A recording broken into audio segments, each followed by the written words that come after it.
ज्या तालुक्यामध्ये गावामध्ये मी 2 वेळा आलो होतो पूर्वी, त्या गावाचं नाव आहे आर्वी. साऱ्या देशामध्ये गायली जात आहे माझ्या भीमाची थोरवी. साऱ्या देशामध्ये गायली जात आहे माझ्या भीमाची थोरवी. मग का येणार नाही मी तुमच्या आर्वी?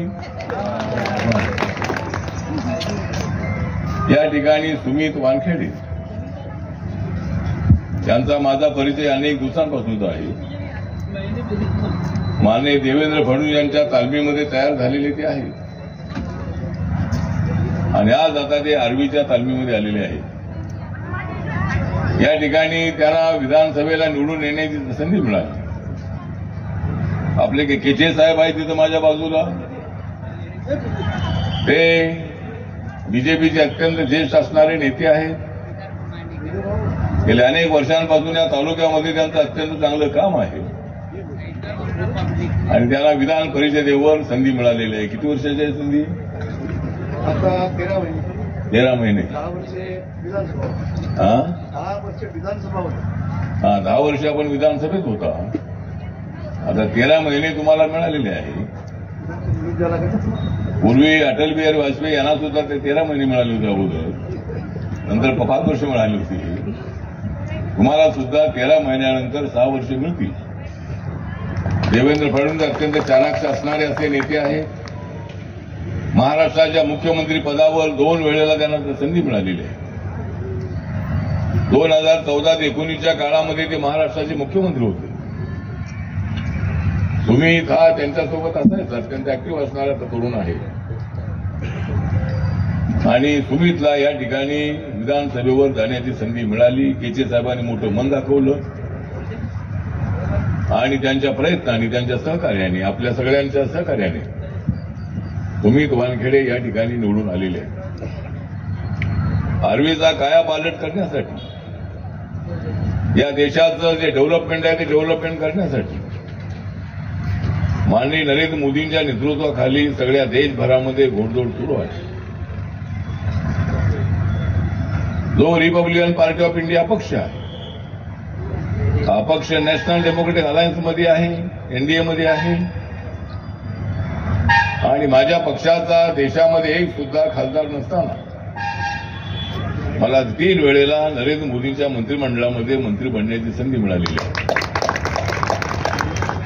या सगळ्या जगामध्ये आहे माझ्या भीमाची आंधी. या साऱ्या जगामध्ये आहे माझ्या बाबासाहेबांची आंधी. मग मला का मिळणार नाही मंत्रिमंडळामध्ये संधी? बाबासाहेब आंबेडकरांच्या चळवळीमध्ये पॅन्थरच्या काळापासून मी काम करतो आहे. बाबासाहेब आंबेडकरांच्या विचाराची मुव्हमेंट म्हणजे व्यापक मुव्हमेंट, सगळ्या जाती धर्माला जोडणारी अशा पद्धतीची मुव्हमेंट. बाबासाहेबांचं मिशन म्हणजे या देशाला उंच स्तरावर पोहोचवणारं त्यांचं मिशन. दलित आणि सवर्ण एकत्र आला पाहिजे, देशात समता प्रस्थापित झाली पाहिजे ही त्यांची भूमिका. अनेक यातना सहन करून करून बाबासाहेब आंबेडकरांनी आपली मुव्हमेंट उभी केली. ज्या बाबासाहेब आंबेडकरांना साताऱ्याच्या शाळेमध्ये जाण्याची संधी मिळाली नाही, शाळेच्या बाहेर बसून बाबासाहेबांना शिकावं लागलं. सयाजी महाराज गायकवाड यांच्या बडोद्याच्या संस्थानामध्ये नोकरी करण्यासाठी गेल्यानंतर त्या ठिकाणी त्यांना अत्यंत गंभीर अशा पद्धतीचा अनुभव आला आणि त्या काळामध्ये जाती व्यवस्था फार मोठ्या प्रमाणामध्ये होती. बाबासाहेब आंबेडकरांना ते नोकरी तर सोडावी लागली आणि बाबासाहेब आंबेडकर आपल्या समाजाला एकत्र आणण्यासाठी तर ते नोकरी सोडून आलेच आले. पण बाबासाहेबांना देश मजबूत करायचा होता. बाबासाहेब आंबेडकरांना या देशातली जाती दाटून या देशामध्ये खरी समानता, एकता निर्माण करायची होती आणि या देशाचं संविधान लिहिण्याची जबाबदारी, मोठी जबाबदारी बाबासाहेबांना झाली. संविधानाच्या रचनेमध्ये ड्राफ्टिंग कमिटीचे जे चेअरमन म्हणून बाबासाहेबांचं फार मोठं योगदान आहे. माझे बाबासाहेब नसते तर या देशाचं संविधान एवढं मजबूत झालं नसतं. आमचं संविधान अमेरिका असो, इंग्लंड असो, जर्मनी असो, फ्रान्स असो, या जगातल्या कुठल्याही देशापेक्षा जर कुणाचं संविधान श्रेष्ठ असेल तर ते माझ्या बाबासाहेबांचं संविधान श्रेष्ठ आहे. या देशामध्ये अनेक जाती आहेत, अनेक धर्म आहेत, अनेक भाषेचे लोक आहेत, पण आदेश जर कुणामुळे एकत्र असेल तर तो बाबासाहेबांच्या संविधानामुळे एकत्र आहे. आमच्या देशाला तुटण्याचा धोका अजिबात नाही. जो कोणी आमच्या देशाला तोडण्याचा जो प्रयत्न जो आहे, म्हणजे आमच्या देशाला तुटण्याचा अजिबात नाही धोका. आमच्या देशाला तुटण्याचा अजिबात नाही धोका. जर कोणी असा प्रयत्न केला तर त्याचा करून टाकू आम्ही खोका. आम्ही सर्वजण बाबासाहेब आंबेडकरांचा जय भीम मजबूत करणारे लोक आहोत. तुम्ही वानखेडेजी, तुम्हाला निवडून येण्याची संधी मिळालेली आहे. केशे साहेब तुमच्या पाठीशी आहे. तुमच्या दोघांच्या पाठीमागे देवेंद्र फडणवीस आणि मी आहे. तुम्हाला चिंता करण्याचं कारण अजिबात नाही. या भागाच्या विकासासाठी जे काय लागेल, यारवीला जे काय तुम्हाला हवं असेल ते सांगा. माननीय देवेंद्रजींना सांगून जे तुम्हाला हवं आहे ते आम्ही तुम्हाला ते देणार आहोत. यारवीचा विकास करण्यासाठी, या ठिकाणच्या महिलांना न्याय देण्यासाठी, या ठिकाणच्या तरुणांना रोजगार देण्यासाठी, या ठिकाणच्या शेतकऱ्यांना न्याय देण्यासाठी, व्यापाऱ्यांना न्याय देण्यासाठी जे महाराष्ट्राचं जे सरकार आहे ते सरकार कटिबद्ध आहे. आणि मी तुम्हाला सांगतो की मी ज्या नरेंद्र मोदींच्या मंत्रिमंडळामध्ये आहे, नरेंद्र मोदीजी यांनी बाबासाहेब आंबेडकरांची अनेक स्मारकं पूर्ण केलेली आहे. नरेंद्र मोदीजी प्रत्येक वेळेला बाबासाहेबांचं नाव घेतात. नागपूरला आल्यानंतर ते दीक्षाभूमीला भेट दिल्याशिवाय जात नाही. बाबासाहेब आंबेडकरांच्या संविधानावर त्यांचं प्रचंड प्रेम आहे.